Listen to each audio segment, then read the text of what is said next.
Pourquoi est-il urgent de protéger l'environnement? Mais ce n'est pas l'environnement qu'il faut protéger. L'environnement ira très bien, la nature ira très bien, la planète survivra. C'est l'humanité qui est à risque. Ce qui est assez incroyable, c'est qu'on ait encore besoin d'expliquer pourquoi il y avait urgence à agir pour le climat, mais bon. Comment nous allons manger demain? Comment nous allons produire de l'énergie? Comment nous allons préserver la ressource en eau? Et il n'y a qu'ensemble que nous allons pouvoir déterminer ce que sera le monde de demain et être sûr que nous allons léguer une planète viable pour nos enfants. Donc pour moi, l'action pour l'environnement, c'est maintenant, parce qu'il est encore temps. Et c'est cela que je voudrais vous transmettre.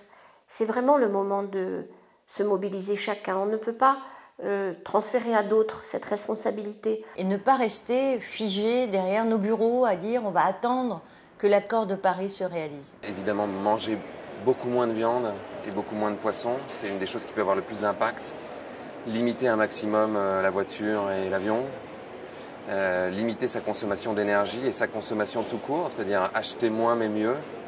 Chercher à se demander à chaque fois qu'on veut acheter quelque chose si on en a vraiment besoin. Si on en a vraiment besoin, regardez si on peut l'acheter de seconde main. Si on ne peut pas l'acheter de seconde main, l'acheter éthique, équitable, bio. Et puis si vraiment on ne peut pas faire tout ça, aller au supermarché. Mais c'est vraiment un dernier recours. Quelles sont les raisons d'espérer? Bien, les raisons d'espérer, c'est qu'on n'est plus aujourd'hui, heureusement, dans un clivage entre l'économie et l'écologie.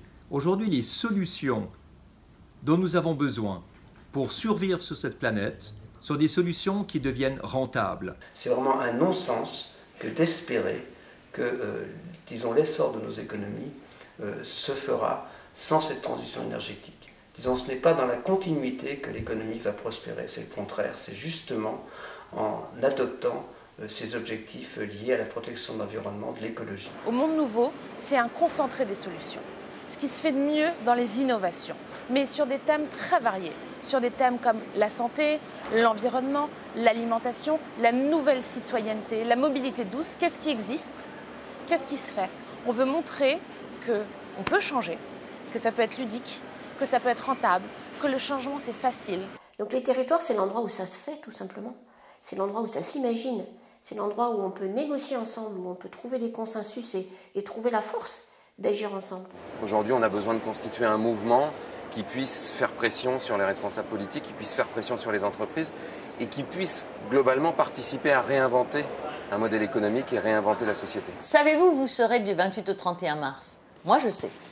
Je serai au Monde Nouveau, au Forum du Monde Nouveau, à Perpignan, en Occitanie.